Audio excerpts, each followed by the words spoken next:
What's good, YouTube, man? It's your boy Stay Like 16. I'm back with another video, man. Today we got disturbing videos found on the internet right now. You know what I'm saying? Shout out for the leave the original video in the description down below. Like, comment, subscribe, y'all. Let's get straight to the video. I ain't got nothing else to say, man. On September 23rd, 2021, at approximately 2 a.m., when most of the city was asleep, a disturbing incident occurred in Concourse Village, Bronx, New York City. A quite peaceful night in the neighborhood. A 50-year-old woman was walking home from work when she noticed two men outside the building who appeared suspicious and made her uncomfortable, because one of those men decided to follow her inside. Now, this man was Orisha Lucky, 41 years old, and what the woman didn't know at the time was that this wasn't just some random guy on the street. This was someone with 37 prior arrests for crimes like burglary, robbery, and assault. This man followed the woman into the building and slowly stalked her from the elevator where this happened. That's what I be saying. Always carry something with you. Pepper spray, a knife, something, man. Always carry something with you. You just never know. Because every time you step foot outside of your house, and that door, even inside your house, you're not safe, man. You always got to be cautious. That's all I can really say, man. You always got to be cautious, especially when you walk out that door out of your house, man. Open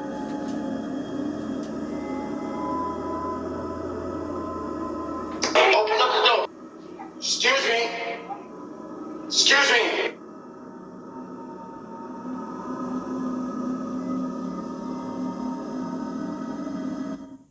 They will actually pay you for just playing their games. There's this app called Just Play.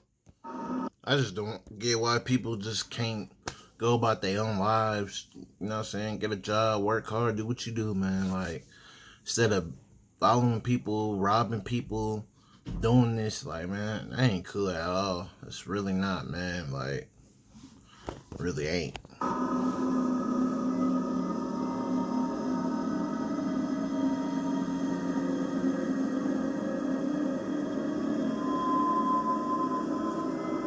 Orisha immediately. If I was her, I'd be paranoid. Like, I'm keeping it real. Like, if I knew this man was following me, I don't know if I would have. Well, I would have went back to my crib, but I would have definitely shot him and kill him. I'm just keeping it real, because now he know where you at. You gotta be.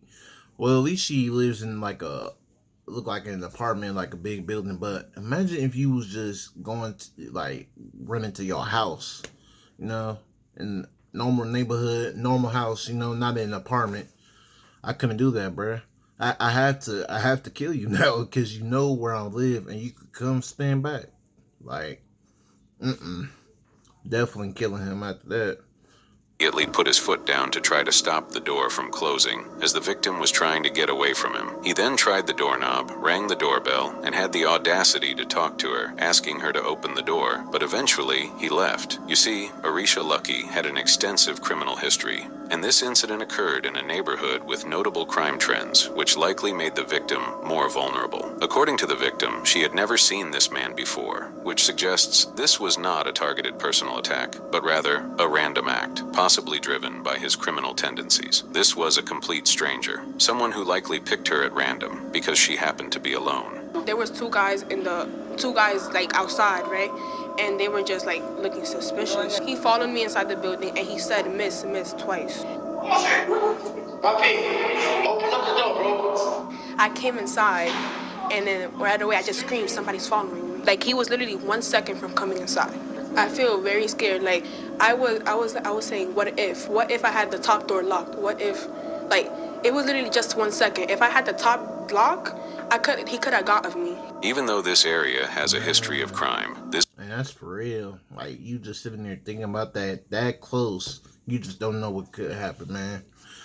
God had you that day. That's for sure, man. God had your back that day, man. That's crazy, though. Just 1 second. Like she said, if her door was locked, it would have been wraps, man. Building's front entrance wasn't even locked. There was no security guard, no access code, nothing to stop someone from just walking in off the street. And in a neighborhood already known for rising crime, that makes this even more dangerous. The victim, terrified by the incident, said she was very lucky to have been able to get away from him. Thankfully, security footage caught the entire thing. And once it was shared online, people in the community helped police identify him. Orisha was arrested and charged with burglary. Honestly, her awareness of her surroundings and the fact that she being able to get away from him is a miracle, because if her door hadn't locked in time, if she had hesitated even for a second, if he had been carrying a weapon, she might not be alive today to tell the story. And in a city as big as New York, that's the kind of close call that happens more often. And another thing, a good thing that she read her, her surroundings, her awareness that somebody is following her. I don't know what it is. You just get that feeling that somebody's watching you, somebody's following you. But good thing, all I'm saying is she picked up on that. Always watch your surroundings and pick up on things, because you just got to read the environment where you at. Just got to be cautious, like I said before. And we want to believe. Dirt biking is one of those sports that gives you a rush like no other, but sometimes that excitement can turn into a nightmare in just a few seconds. On October 25th, 2024, a rider named Brigham was out with a group of fellow bikers exploring the wild and unforgiving terrain of Moab, Utah, a place that's world famous for its extreme off-road trails and stunning rocky views. Moab is not for beginners. It's known for its steep climbs, sharp turns, and long stretches of slick rock and sand dunes that test even the most experienced riders. And that's exactly what Brigham had come for. He wasn't new to dirt biking. In fact, he loved it. It was his passion. But that day, something went wrong.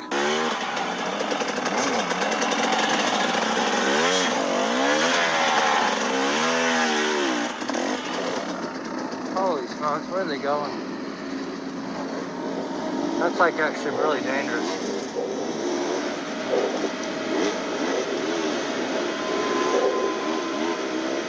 Oh no. Oh no. Watch out. Oh snap. Okay, stop there. See if you can walk down towards him. Walk towards him, Mason. Walk down towards him.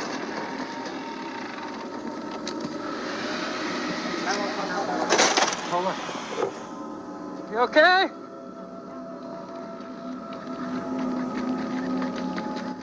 A man who works hard sweats.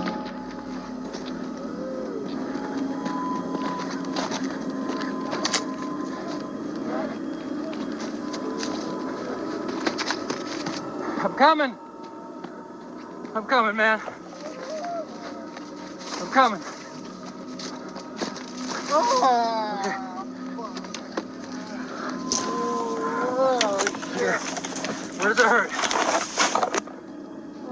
As the group was making its way across one of the challenging hills, Why is there nobody else helping him, following him to see this man? Hey, he's the only one doing that. What is the rest of y'all doing? Just standing there like, come on, man. Brigham's bike suddenly stalled near the base of a climb. In that split second, when his bike lost momentum and balance, the machine tipped over and sent both him and the bike tumbling down the side of the hill. He didn't just fall a few feet. He fell somewhere between 60 And that hoe landed on him too, man. and 80 feet, crashing hard against the rocky slope, with the bike landing right on top of him. The pain was immediate and unbearable.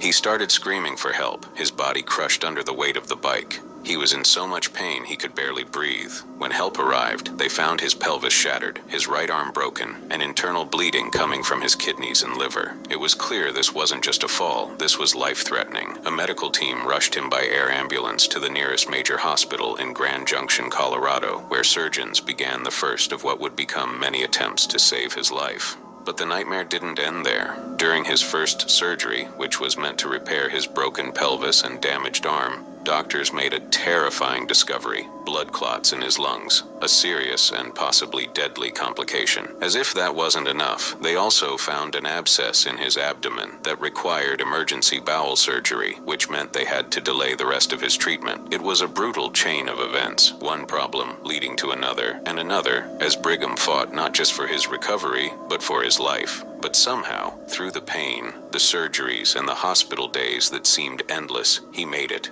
Brigham was eventually stable enough to be flown back home to Gilbert, Arizona, where he began his long and painful road to rehabilitation. And even though he survived, this accident became a painful reminder that dirt biking, as thrilling as it is, can turn deadly in an instant. Exactly, man. And it's not only just dirt biking. Y'all in the mountains driving a bike.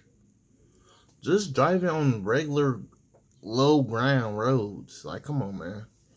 That's ridiculous. But dang, bruh. I don't know. This might sound stupid, but dang, I didn't know a fall could really damage you. Like I know it's gonna damage you, but to the point where your lungs got blood clots and kidney problems. Like, damn. Like, dang. That's ridiculous, man. But all I know is, hey, he ain't gonna be the same. That's for sure after this experience, man. Psh. Just one small mistake, one engine failure, one tumble. That's all it takes. One time. Parents are supposed to protect their children. They're meant to offer love, safety, and guidance. But for some children, that's not the reality they're born into. On April 4th, 2025, a 6-year-old girl was found wandering alone under the burning sun, hot, thirsty, and hungry. Her only companion was her dog. A woman spotted the child walking aimlessly through her front yard. She immediately called the police. When officers arrived on the scene, they found the girl exhausted and dehydrated. So, did they tell you they would be back? So you don't know? So how long have you been here? Just for a minute, I just came. I thought that you said that you've been here since morning. I woke up and I just came. Okay, from where though? From my city. Cool. These should fit you perfect. For protecting. Brand new. It's okay, girl. Here, I'll hold her while you talk to her, okay? Where are those wipes I got you? Here we go. So what about school? Are you in school? You're not in school? That's messed up, man. You're gonna be homeschooled? Yeah. So you've never been to school before? And how old are you? You're 6. I said 7. They walked you to the park? Both mommy and daddy? And did they tell you they were gonna be back? No? Okay. The woman who made the call, along with a neighbor, quickly brought the girl food, water, and some clean clothes. Paramedics later checked her vitals. Thankfully, she was okay, but that didn't explain why she was alone to begin with. At first, officers thought it might have been a case of a child wandering off, but what they learned next changed everything. The girl didn't have a home nearby, she didn't go to school, and she had no idea where her parents were. After a deeper investigation, police discovered that the child's mother and her boyfriend had deliberately dropped her off in the area earlier that morning. Yeah, we're gonna take you for a ride.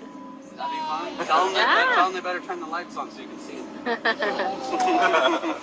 Alright, now get up. Alright. That's messed up, man. If you ain't finna be there for your child, man, don't even have children in the first place, man. They didn't ask to be here. If you brought something in this world, bro, you need to make sure that you be there for them, bro.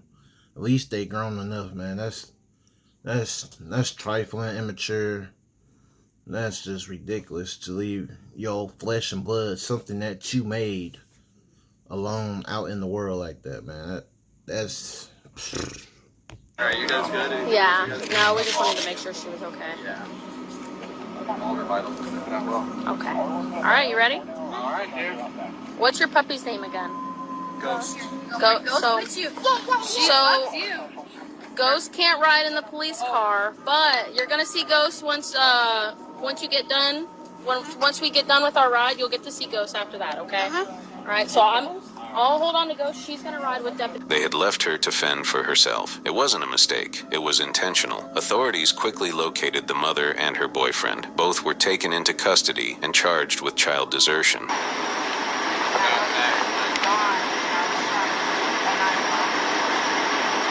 It somehow made sense to me.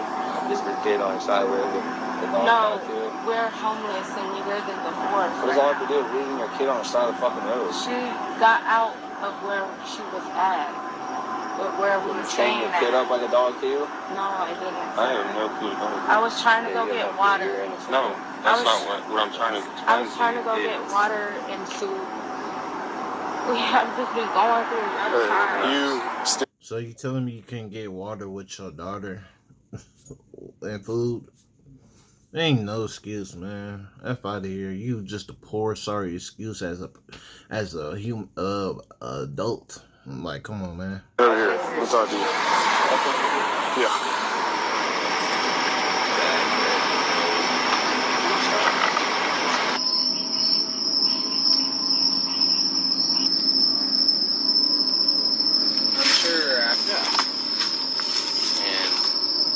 Later, the girl's grandparents were contacted. They claimed they had no idea what had been happening and took the child into their care. She's now safe, but the That's good. That's shameless, man. emotional damage may already be done. Sadly, cases like this are not rare. There are people out there who simply should not be raising children, and yet the ones who suffer most are always the children themselves, and wondering why the people who were supposed to love them the most simply didn't. Could you use up to $750? At least she got her grandparents, though, man. And I'm not even trying to attack people who are homeless, but I just don't get how you could let yourself get to that point, man.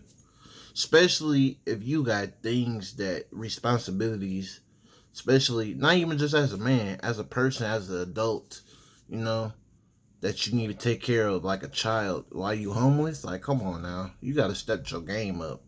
I don't know what happened, but you got to figure something out. Because that's unacceptable. That's unacceptable, for real.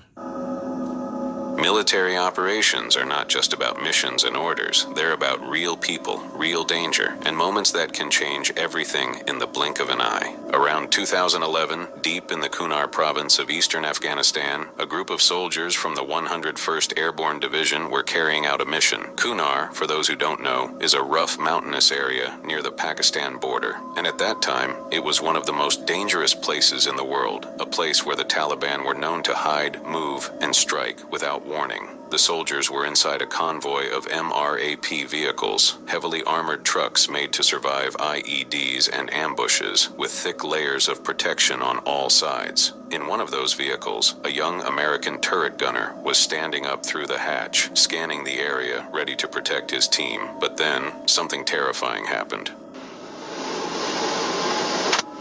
Ah, shit! You hit! In the head! Fuck!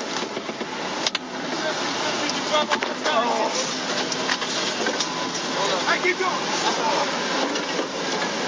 Sit up, sit up. Where at, brother? Get up, look, go! Get up, look, get up! Stay man. Sit up. Your helmet save you, man. Sit up. Hey, is he alright? Hang on. Sit up. He's bleeding a little bit, but he's gonna be alright. Hey, start shooting! Start shooting. Oh my. Holy shit, man. Look at the inside. Holy shit.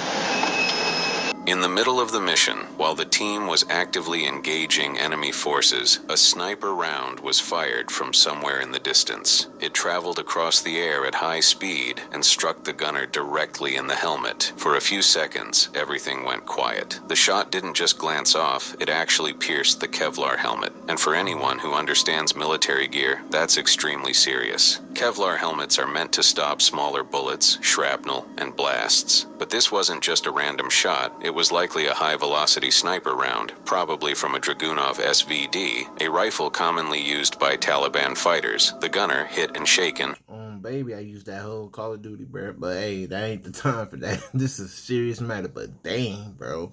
Whew. Immediately dropped back inside the MRAP. His teammate rushed to check on him, helping him take off his helmet and look at the damage. Inside the helmet, you could clearly see the hole left behind by the round. Somehow, despite the bullet punching through, he was still alive. That's what I'm thinking. Like, he didn't get shot in the head nowhere.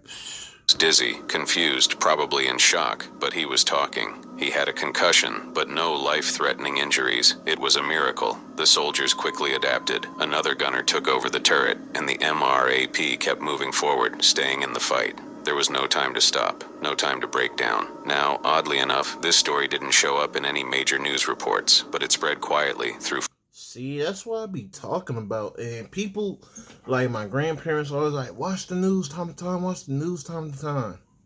But sometimes in the news, they don't show everything for some reason. And it's just weird to me. It really is weird to me. Like, I remember, I'm trying to think, it was a video, but it was like a, but it was like a military jet somewhere. I don't know exactly where, but it could have been, like, it was spotted on the beach. But I don't hear none of that on the news, though. I didn't hear nothing about that on the news. Like, come on, man. They just want to tell us what they want us to hear, man. Like, come on, man. Like, show what's really going on with everything that's going on. You feel me? AP kept moving forward, staying in the fight. There was no time to stop, no time to break down. Now, oddly enough, this story didn't show up in any major news reports, but it spread quietly through forums, videos, and online posts. One Reddit user, who goes by the name Turkish Rambo 30, claimed that he actually went to high school with the gunner who got hit. He said the guy ended up with just a concussion, and he was fine. No medals, no headlines, just another close call in a war zone full of them. It's stories like these that remind you how close soldiers come to death, and how sometimes a few inches of material or just pure luck can be the difference between life and something far worse. Man, that's for real, man. Like, comment, subscribe, y'all, man. Hope y'all enjoyed this video, man. I ain't got nothing else to say, man, but this is a good video, though, man. I'm gonna leave the original video in the description down below, man. Like, comment, subscribe to Mystery Beyond, man. And I'm out, y'all. That's all I gotta say, but yeah, he got blessed, for real, for real. That helmet, low-key saved his life, man. For real, like, I mean, I don't know. Overall, he just lucky because it pierced through the helmet now. I don't know how it ain't hit your head nowhere. But just bless. That's all I got to say. Just bless. For real, for real.